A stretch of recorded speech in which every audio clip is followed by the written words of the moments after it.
Creer que la historia de los gigantes es solo un mito antiguo o una fábula para niños es el peor error que podemos cometer en este tiempo crucial, porque la verdad de su legado, la huella de su desafío al Altísimo, aún resuena en las profundidades de nuestra propia alma y en las estructuras de este mundo que se niega a reconocer a su Creador. Yo también por un tiempo caminé en la ignorancia, creyendo que eran solo relatos lejanos, hasta que una visión me mostró una marea de oscuridad que muchos no sabrán cómo navegar sin la luz de la palabra. Lo que voy a compartir hoy no es para el débil de corazón, sino para aquellos valientes que anhelan la verdad, sin importar cuán incómoda pueda ser. Este no es un mero relato del pasado, es una revelación urgente para el presente, un llamado a despertar antes de que la furia del cielo se desate una vez más.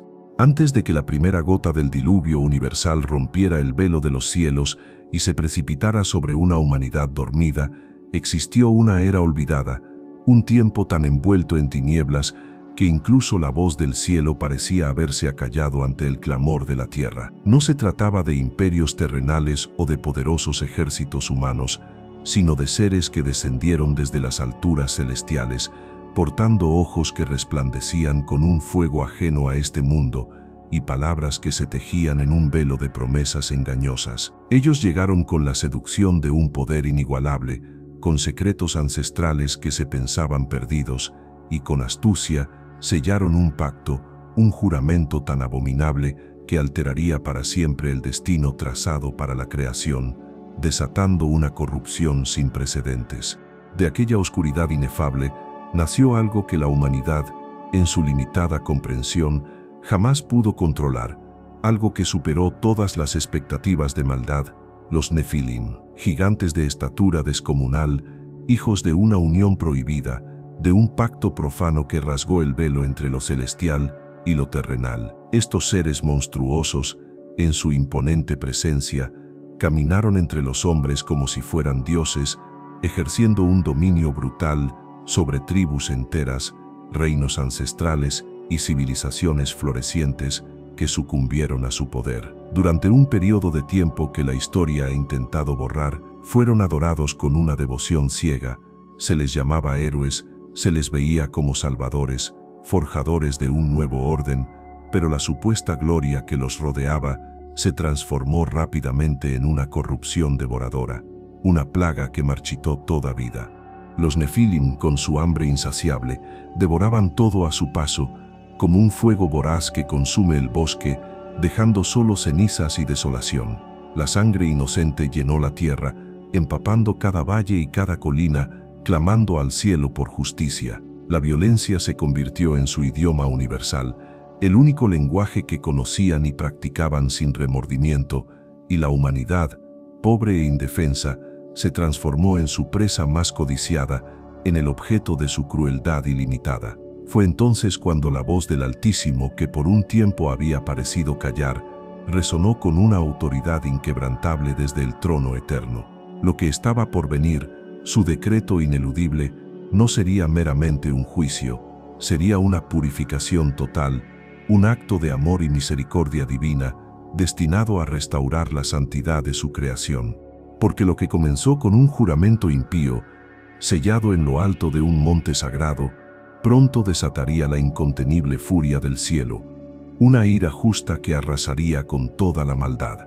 Lo que hoy estás a punto de desentrañar, lo que tus ojos y tu corazón están por absorber, no es una mera fábula de un tiempo remoto, ni un cuento para entretener la imaginación. Es el registro fiel de una guerra antigua, una batalla espiritual que se inició mucho antes de que Noé pisara la tierra, y cuyas consecuencias, cuyas resonancias, aún se sienten hoy en cada rincón de nuestra existencia, en cada lucha que libramos. Escucha bien, porque esto es crucial. Nadie en aquel entonces imaginaba que algo aún más grande, algo de magnitud cósmica, ya se estaba gestando, ya se estaba acercando, como una tormenta implacable. Este es el pacto prohibido, el relato de una traición celestial que se propagó a la tierra, y el día en que Dios, en su infinita sabiduría y justicia, decidió poner fin a la tiranía de los gigantes. Si esta historia, contada con la solemnidad que merece, ya te ha estremecido el alma. Si sientes que algo profundo se mueve dentro de ti, entonces te invito a que te suscribas ahora mismo y actives la campana de notificaciones, porque lo que viene cambiará tu forma de ver el mundo y tu propia fe. Dale un me gusta a este mensaje y compártelo con aquellos que buscan la verdad, porque esta revelación no debe seguir oculta en las sombras de la historia. Es una luz para estos días turbulentos. En aquellos días primigenios, cuando la humanidad comenzaba a multiplicarse sobre la faz de una tierra aún joven, y las generaciones de Adán se esparcían como semillas en campamentos dispersos, en tribus que se asentaban entre valles, colinas y llanuras inmensas, aún había hombres y mujeres cuyo corazón recordaba el nombre del Altísimo, cuyo espíritu anhelaba la comunión con el Creador. Yed, un descendiente directo de Set y bisabuelo de Noé, era uno de esos faros de luz en una oscuridad creciente. Su corazón se mantenía firme, anclado en la fe de sus padres, y su voz, en medio del caos y la corrupción que comenzaban a extenderse como una plaga, aún pronunciaba oraciones sinceras y llenas de devoción al Creador, un clamor que llegaba hasta el cielo. Pero en las esferas celestiales, donde moraban los santos ángeles de Dios, un grupo de seres celestiales, conocidos como los vigilantes, eran testigos del ininterrumpido desarrollo de la humanidad. Estos ángeles, enviados originalmente con un propósito sagrado, observar con reverencia y cuidar el delicado proceso de crecimiento de la creación divina, comenzaron a desviar su mirada. Su atención ya no se fijaba en la majestuosa voluntad del Altísimo, sino que, de forma insidiosa, sus ojos se posaron en la cautivadora belleza de las hijas de los hombres. Lo que comenzó como una simple observación, una curiosidad prohibida, se transformó lentamente en un deseo ardiente, en una concupiscencia que consumió sus corazones celestiales. Y lo que debía ser un servicio inmaculado al cielo, una obediencia incondicional, se tornó en una rebelión flagrante contra la voluntad divina. Un acto de apostasía que marcaría un antes y un después en la historia del universo. Fue entonces cuando Senjasa, el líder carismático pero corrupto de aquellos ángeles caídos, convocó a los suyos en lo alto del monte Hermón, un lugar que pronto sería sinónimo de su eterna condena. Allí, entre piedras antiguas que guardaban silencios milenarios y cielos encendidos por un crepúsculo de tintes sobrenaturales, Senjasa expresó sus dudas. Un temor velado por la ambición. Temo que si uno de nosotros falla en esta empresa, yo seré quien cargue con toda la culpa ante el trono celestial. Su temor, aunque egoísta, no era infundado. Lo que estaban a punto de hacer era un acto sin precedentes, una transgresión de proporciones cósmicas que ningún ser celestial había osado cometer. Sin embargo, la semilla de la ambición ya había germinado y contaminado sus corazones inmortales, sellando su destino. En respuesta, los otros ángeles, ciegos por el deseo y la presunción, propusieron un pacto macabro, un juramento solemne, un anatema entre ellos, sellado con una maldición autoimpuesta para no retroceder, para no dar marcha atrás en lo que estaban por hacer, un compromiso con la maldad. Y así, 200 vigilantes, desafiando todo el orden establecido, descendieron juntos sobre la cima del monte Hermón, sellando en ese lugar sagrado su caída eterna, su irreversible condena. El cielo mismo se estremeció con un lamento silencioso. La tierra retumbó con un gemido sordo bajo sus pies impíos y una luz fuera de este mundo. Una luminiscencia extraña y antinatural envolvió la montaña como un sudario de gloria profanada. Desde las aldeas cercanas, los hombres y mujeres, aún inocentes, contemplaban con asombro y una fascinación morbosa aquellas figuras resplandecientes que caminaban entre los árboles centenarios y hablaban con una lengua desconocida, un murmullo de promesas vacías. Las mujeres, especialmente, fascinadas por su presencia imponente y su brillo sobrenatural, no sabían que estaban presenciando el inicio de una corrupción sin retorno, el germen de un pecado que arrasaría con la vida. Estos ángeles, ahora caídos de su gracia original, con la impudicia de su deseo, tomaron esposas humanas para sí, cada uno escogiendo según su depravada elección, y con ellas, en una unión abominable, engendraron una descendencia que desafió las leyes de la creación. De esa unión prohibida, de esa mezcla antinatural de lo celestial y lo terrenal, nacieron los Nefilim, gigantes de una fuerza descomunal y de una estatura imposible para los cánones humanos, seres híbridos que pronto dominaron la tierra con una violencia inaudita, como un diluvio de maldad antes de que llegara el de agua. Durante un tiempo, los hombres, cegados por su poder y su apariencia, los veneraron con fervor, les levantaron monumentos colosales, les ofrecieron ofrendas de todo tipo, les dedicaron cantos y alabanzas, y fueron vistos como héroes, como semidioses, como salvadores de la humanidad. Eran los fuertes, los invencibles, los constructores de ciudades fortificadas y los vencedores de innumerables guerras, cuya leyenda se extendía por todas partes. Pero lo que comenzó con una falsa gloria se transformó rápidamente en un caos indescriptible, en un torbellino de destrucción que arrastró consigo toda virtud. Los Nefilim, en su hambre insaciable, en su apetito desmedido, devoraban cuanto podían, como langostas sobre un campo fértil. Rebaños enteros desaparecían bajo sus manos gigantescas, cosechas abundantes eran arrasadas por su paso, dejando a las poblaciones en la más absoluta miseria. Y cuando ya no quedaba suficiente para saciar su voraz apetito, cuando la tierra parecía no poder dar más, comenzaron a devorar a los hombres, a la misma humanidad que una vez los adoró. Las historias de su crueldad se convirtieron en susurros aterradores, los susurros en lamentos desgarradores, y el llanto de los inocentes se elevó como un clamor al cielo, una súplica desesperada por intervención divina. Porque no solo la carne humana era víctima de su insaciable crueldad. La violencia de los gigantes se extendió también a los animales, a las aves que surcaban los cielos, a los peces que habitaban las aguas, a toda forma de vida que el Altísimo había creado con perfección. Hubo una mezcla aberrante de especies, deformaciones grotescas de la creación original, abominaciones que jamás habían existido ni debieron existir, una profanación total. La tierra entera comenzó a gemir, a lamentarse bajo el peso insoportable de esta corrupción. Pero los vigilantes, en su desafío, no se detuvieron.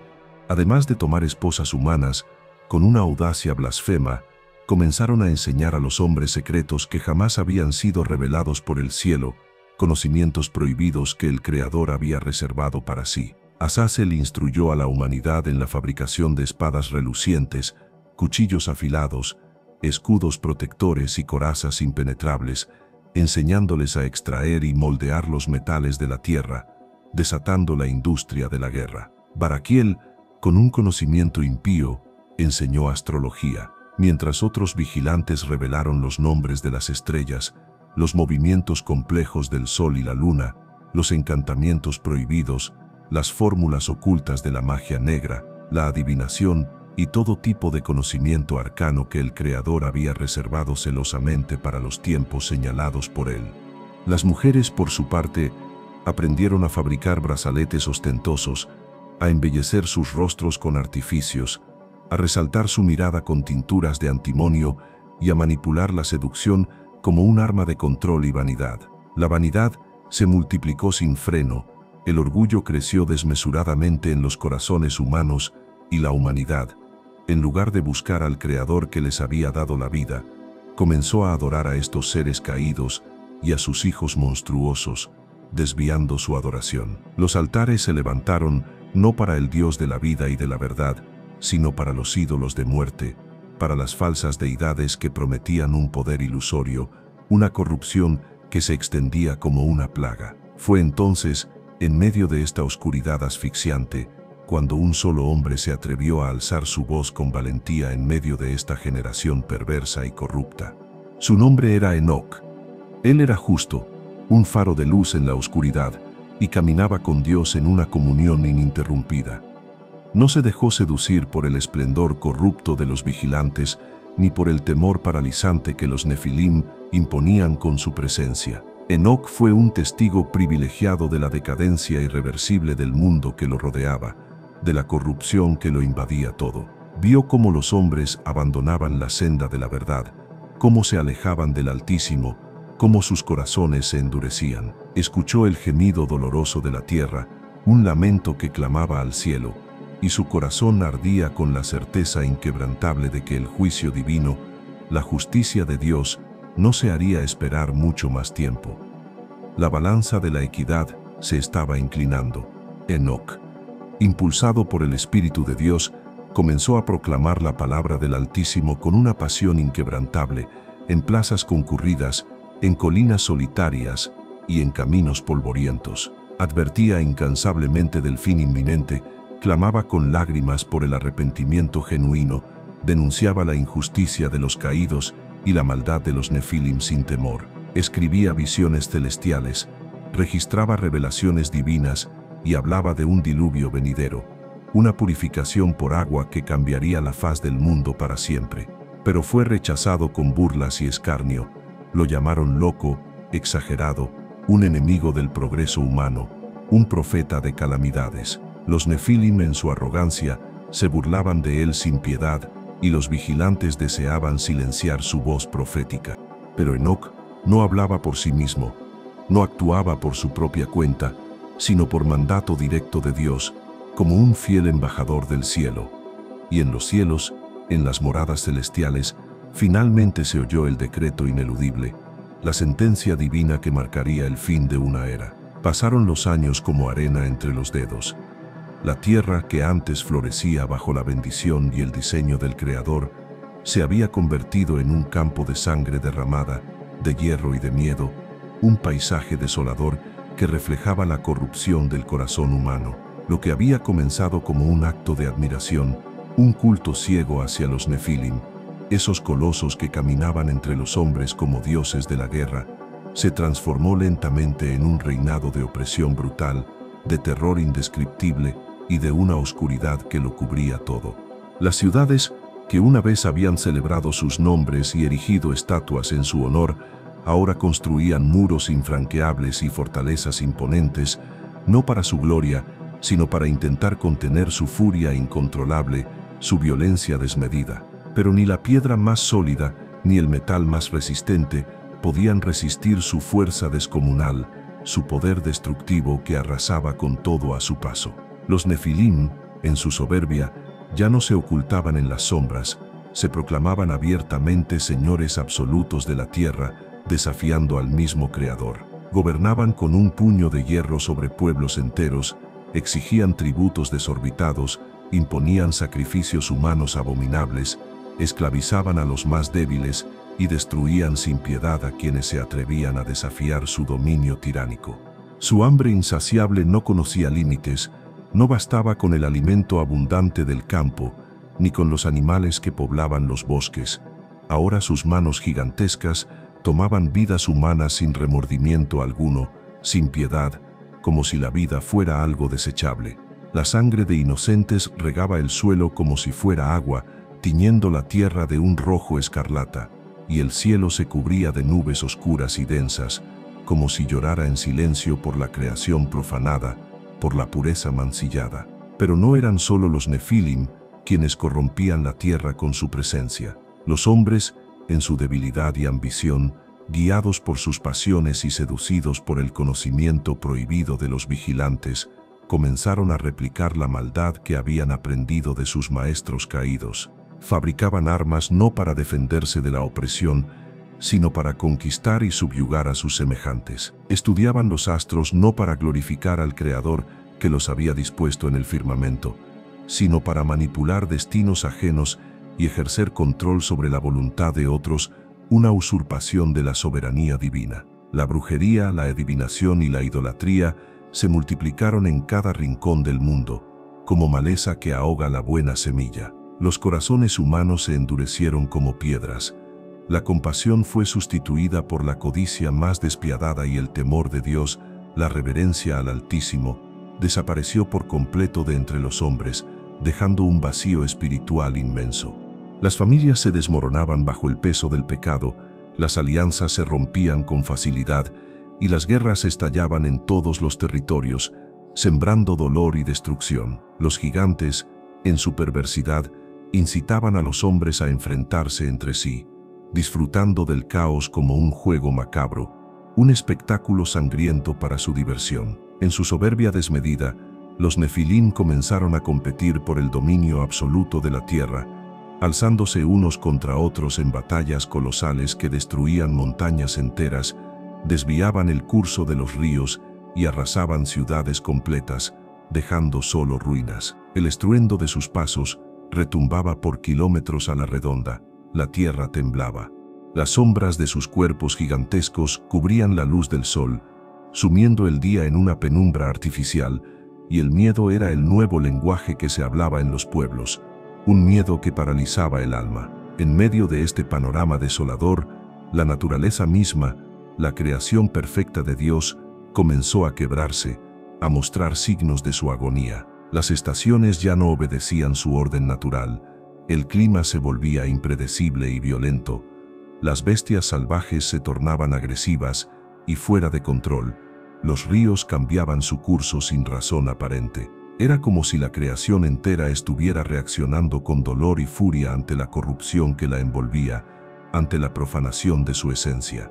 Todo lo que Dios había declarado como bueno, como perfecto en su diseño original, estaba siendo alterado y desfigurado por la presencia de estas criaturas abominables y por la maldad sin freno de los hombres, que se sumergían cada vez más en el abismo. Y entonces, algo aún más aberrante y grotesco ocurrió, algo que desafió toda lógica divina.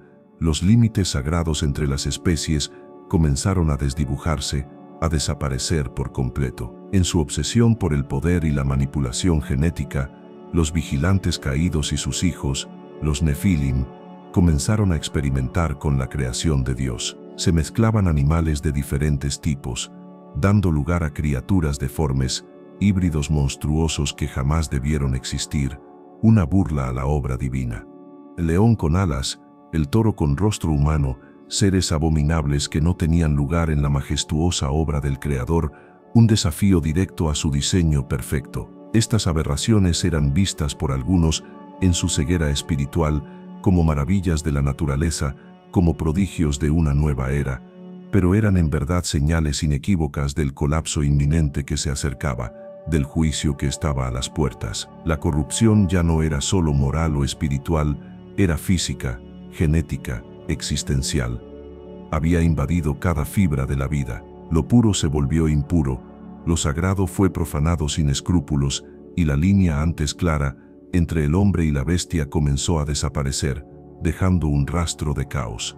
En medio de este caos apocalíptico, Enoc continuaba proclamando la verdad con una convicción inquebrantable. Su voz, aunque solitaria en un mundo que había enmudecido ante Dios, resonaba con la fuerza del Espíritu Santo, con el poder del Altísimo. Advertía sin descanso del juicio venidero, llamaba al arrepentimiento genuino, denunciaba a los caídos y a sus hijos sin temor a las consecuencias. Pero los hombres, cegados por su pecado y envueltos en su propia oscuridad, se burlaban de él con desprecio. Los poderosos lo rechazaban con arrogancia, y los gigantes lo ignoraban, creyéndose invencibles, inmunes a cualquier castigo. Pero Enoc persistía, con la fe de una semilla que florece en la roca más dura.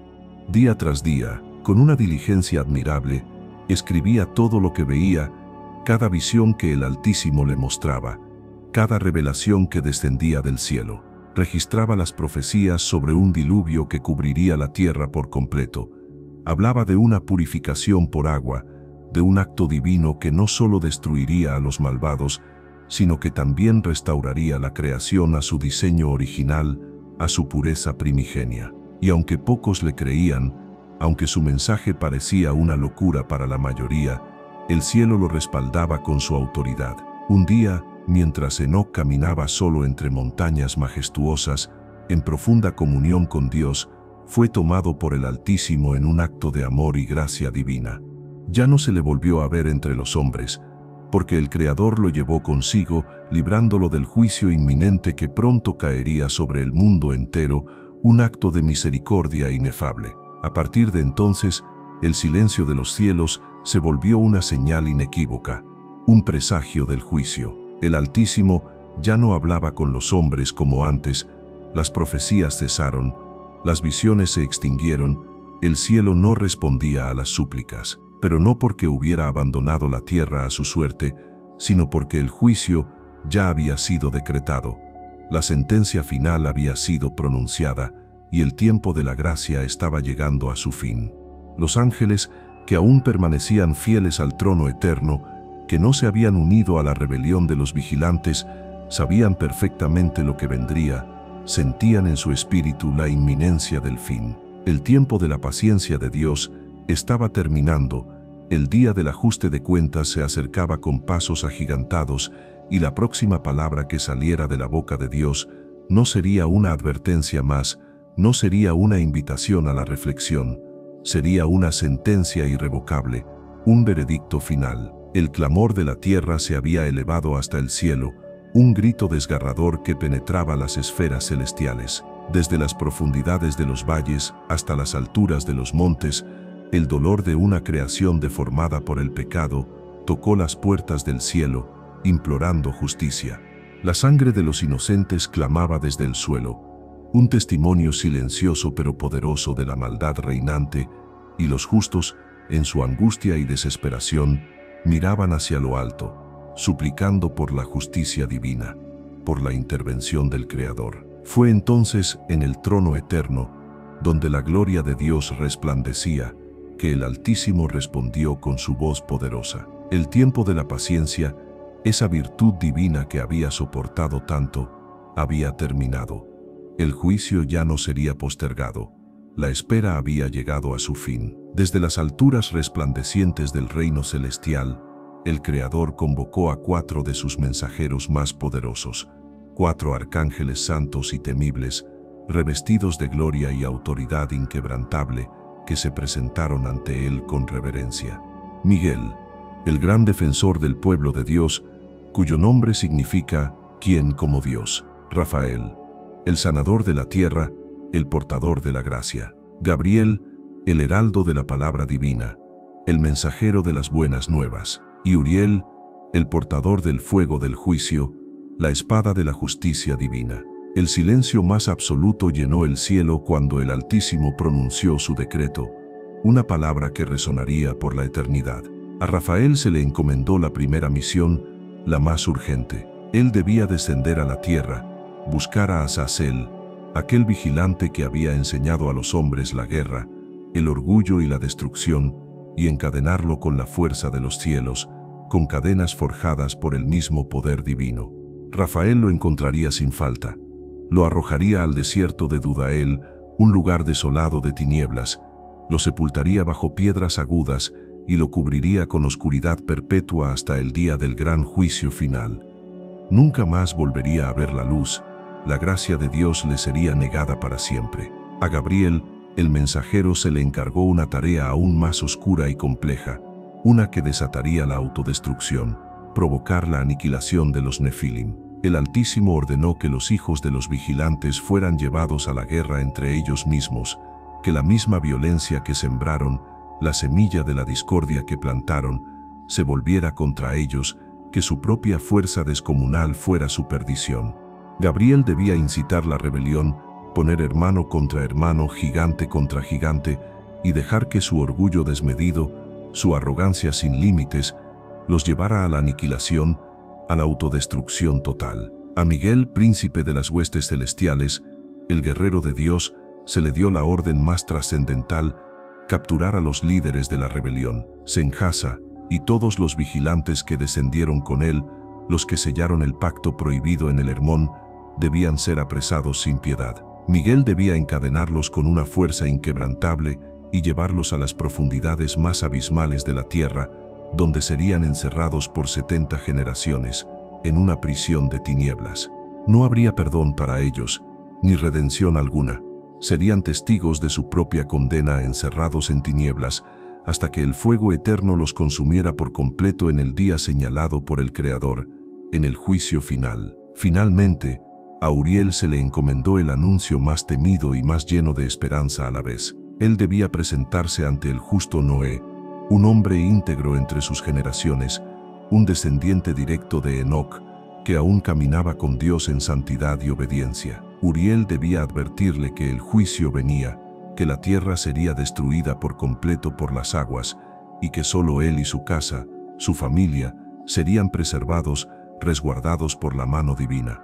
El Altísimo le revelaría los planos detallados de un arca, un refugio inexpugnable en medio de las aguas del juicio, y a través de él, la humanidad tendría una nueva oportunidad, una nueva semilla para la redención. Mientras los arcángeles descendían a cumplir sus misiones divinas, la guerra en la tierra ya había comenzado a manifestarse. Los gigantes, en su orgullo desmedido y su furia incontrolable, se alzaron unos contra otros en batallas épicas. Lo que antes fue alianza inquebrantable se tornó en traición y engaño. Lo que fue hermandad se volvió en odio visceral. Los colosos que habían dominado naciones enteras ahora se destruían entre sí con una furia incontrolable, en un espectáculo de autodestrucción que hacía temblar la tierra.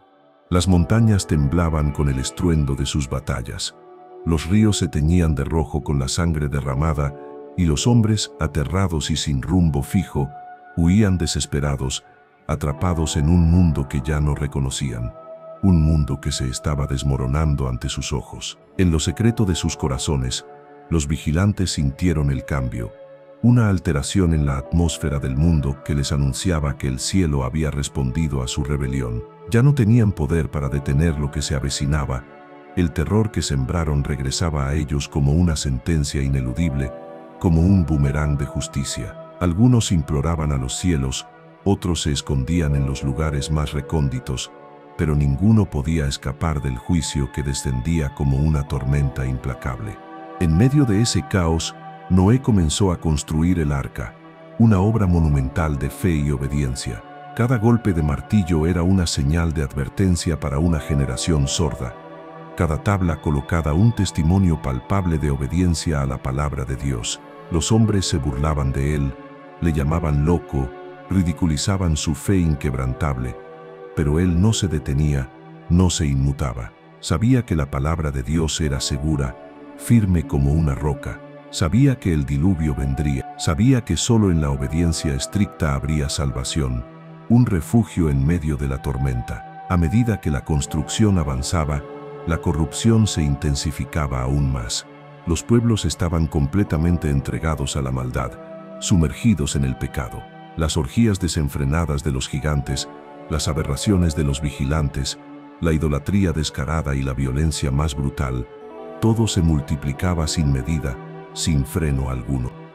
La tierra ya no podía sostener tanto pecado, tanto dolor.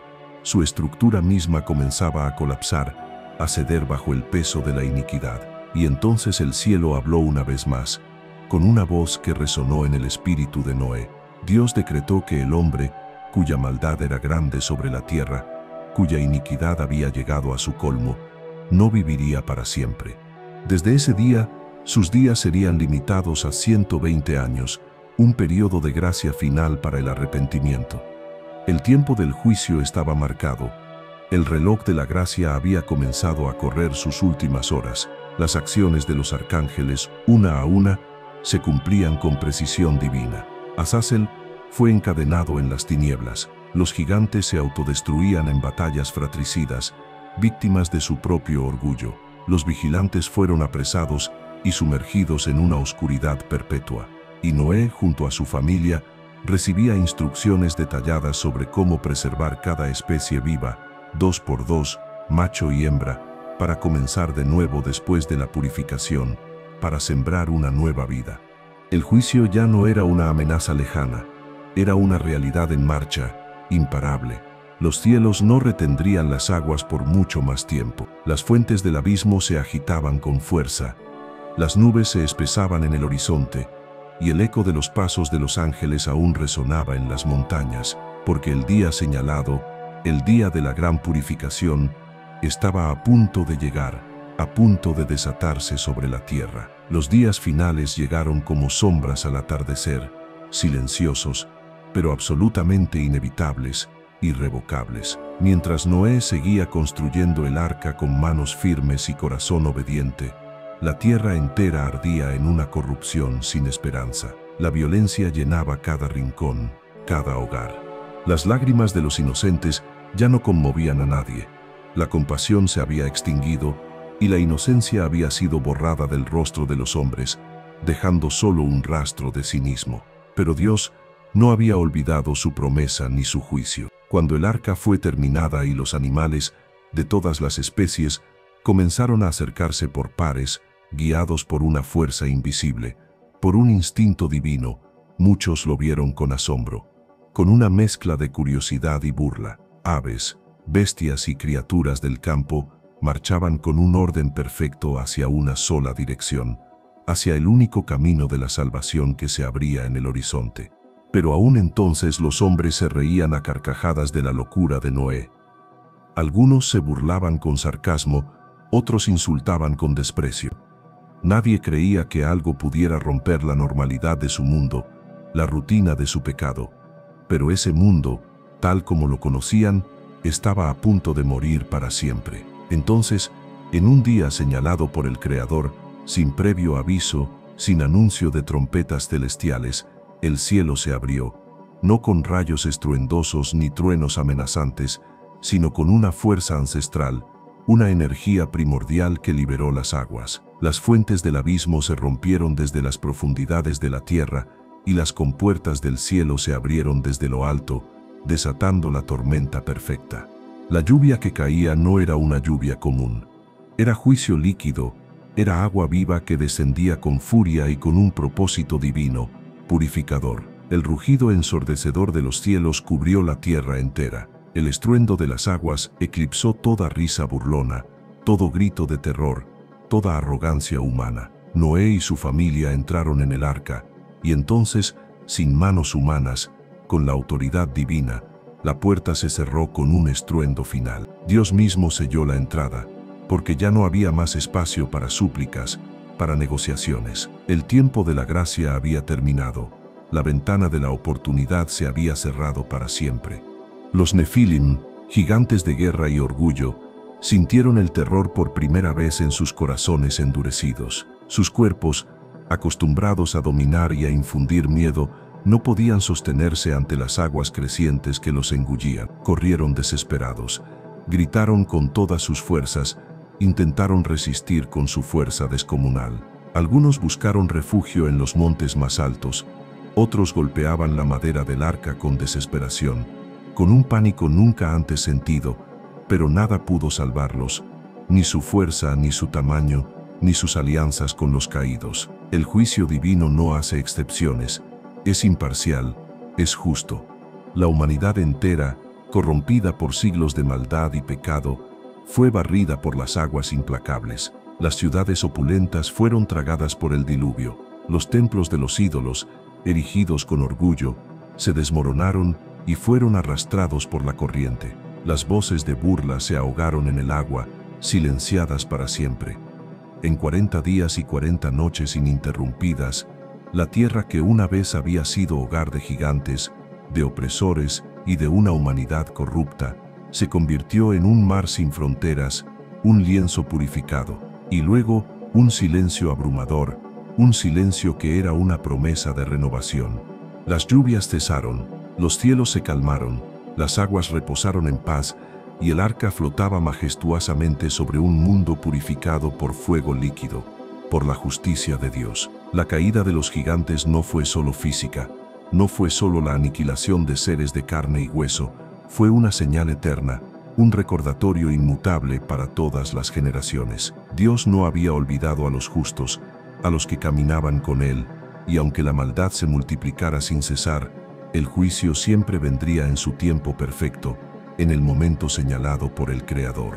Cuando las aguas finalmente retrocedieron y el arca, como una promesa cumplida, descansó sobre las montañas de Ararat, la tierra había sido transformada. Todo lo que antes respiraba, salvo los que estaban dentro del arca, había desaparecido bajo el juicio de Dios, una limpieza total. El aire era puro, fresco, el suelo virgen, listo para una nueva siembra, y el cielo silencioso, expectante. El mundo había sido reiniciado, como un lienzo en blanco para una nueva creación. Pero las semillas de la antigua rebelión, de la corrupción primordial, no habían sido completamente erradicadas, no habían desaparecido del todo, se escondían latentes en las sombras. A través del linaje de Cam, uno de los hijos de Noé, resurgió una sombra ancestral, una corriente contaminada que arrastraba memorias y maldiciones de la era anterior al diluvio, un eco del pacto prohibido. Con el paso de los siglos, surgieron nuevamente hombres de gran estatura, pueblos enteros marcados por una genética diferente, por una herencia que no venía solo de sangre humana, sino de una simiente antigua que había sobrevivido a la purificación. Eran los restos de una estirpe primigenia, los gigantes postdiluvianos, un recordatorio de que el mal siempre busca un camino para resurgir. En las tierras de Canaán, prometidas al pueblo de Israel, habitaban los anaquitas, descendientes de Anac, cuyos guerreros eran tan imponentes, tan colosales, que sus sombras cubrían las campiñas, infundiendo terror a quienes los veían. También estaban los refaitas, los semitas y los tusitas, clanes enteros de hombres de tamaño y fuerza extraordinarios, cuya presencia era una amenaza constante. Su imponente presencia, su poder, imponía temor, y su dominio mantenía a muchas naciones bajo su yugo, bajo su control tiránico. Para los hombres comunes, los gigantes eran casi invencibles, una fuerza imparable. Para Dios, para el Altísimo, eran simplemente otra etapa de su plan redentor, otra oportunidad para manifestar su soberanía y su poder. Siglos más tarde, cuando el pueblo de Israel, guiado por Moisés, se acercó a la tierra prometida, envió espías para explorar Canaán. Al volver, sus informes estaban llenos de pánico y desesperación, de un miedo paralizante que se extendió por todo el campamento. Vimos allí gigantes descendientes de Anac, y a nuestro parecer éramos como langostas ante sus ojos, exclamaron, presos del terror. El miedo se apoderó del campamento como una enfermedad contagiosa. La visión de esos hombres enormes paralizó su fe, su confianza en Dios. Pero dos hombres, con un espíritu diferente, con un corazón lleno de convicción, se levantaron en medio de la multitud temerosa: Josué y Caleb.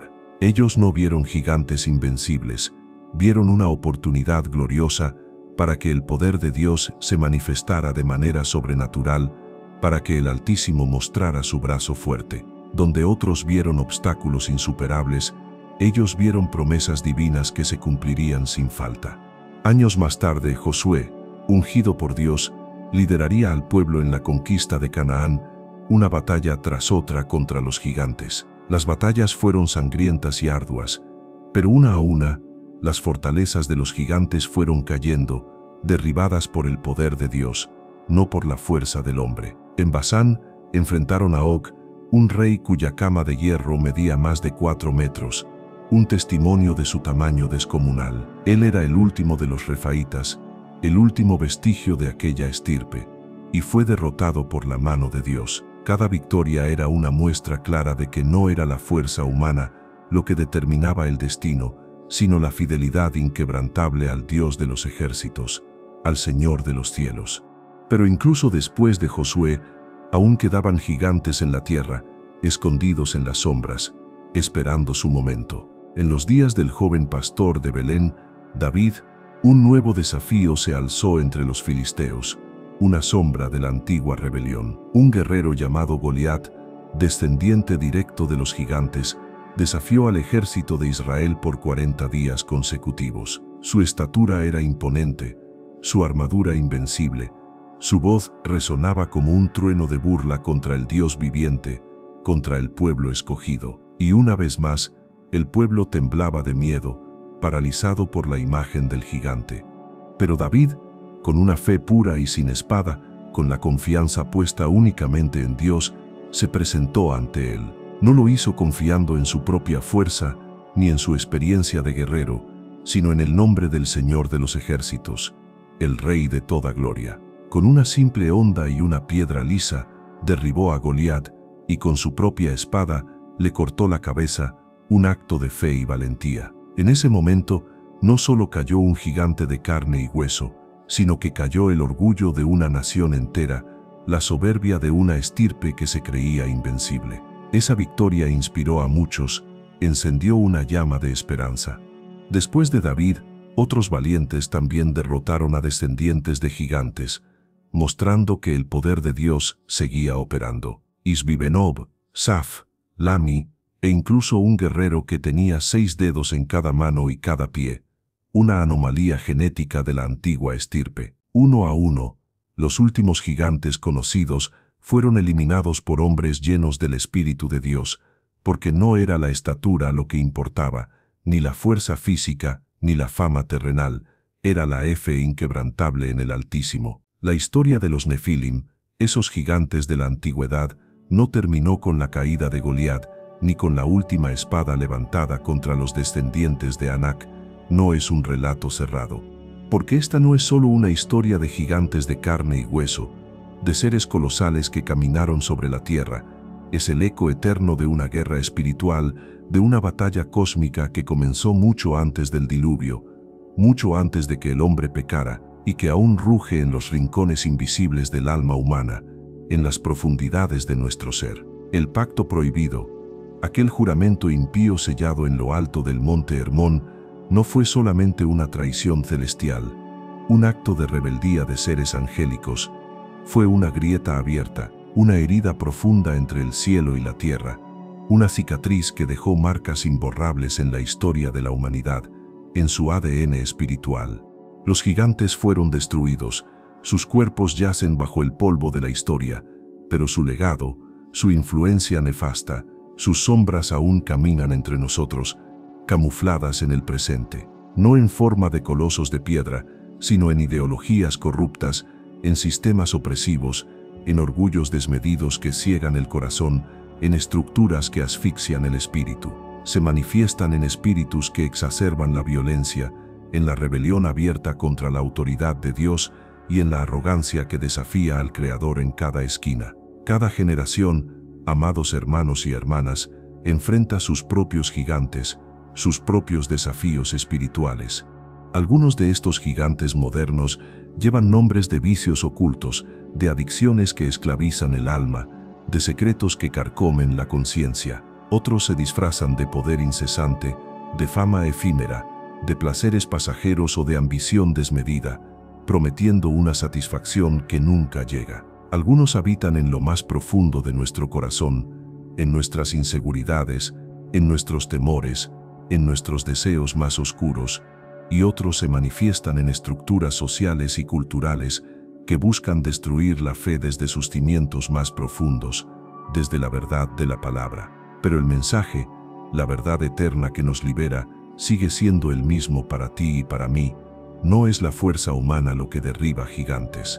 No es la estatura imponente, ni la espada más afilada, ni la armadura más impenetrable lo que nos dará la victoria. Es la fe, una fe que nace en lo secreto de nuestro encuentro con el pastor, en la intimidad de la oración, como una semilla que brota en el desierto. Una fe que confía plenamente, aunque tiemblen los cielos y la tierra bajo nuestros pies. Una fe que se atreve a caminar hacia el campo de batalla, hacia el gigante que nos desafía, aunque todos los demás estén paralizados por el miedo, por la incredulidad. Desde Enoc, que caminó con Dios y advirtió a su generación sorda, hasta David, que enfrentó al gigante Goliat sin armadura, solo con la onda de su fe. La historia nos muestra una verdad inmutable. El cielo no busca hombres poderosos en su propia fuerza, sino corazones obedientes, almas dispuestas a servir, vidas entregadas por completo al propósito divino. El arco iris, aquella señal majestuosa que apareció en los cielos después del diluvio, no fue solo un símbolo de belleza y de renovación, fue una promesa sagrada, una señal de que, aunque la justicia de Dios es real e ineludible, también lo es su infinita misericordia, su amor redentor. Que aunque el pecado merezca juicio, la gracia siempre precede la condena, abriendo una puerta de esperanza y de arrepentimiento. Y que, aunque las sombras regresen con nuevas formas, con nuevos disfraces para engañar, la luz del Creador sigue iluminando el camino estrecho para aquellos que eligen permanecer fieles, para los que se aferran a la cruz como refugio en estos tiempos turbulentos. Hoy más que nunca, esa promesa necesita ser recordada, ser grabada en lo más profundo de nuestro ser. Vivimos días en que la corrupción vuelve a llenar la tierra, donde lo bueno es llamado malo y lo malo es exaltado como virtud, en un mundo al revés, donde los gigantes modernos ya no golpean con espadas de metal, sino con mentiras sutiles, con confusión ideológica y con sistemas que esclavizan la mente y el corazón de las multitudes, desviándolos de la verdad.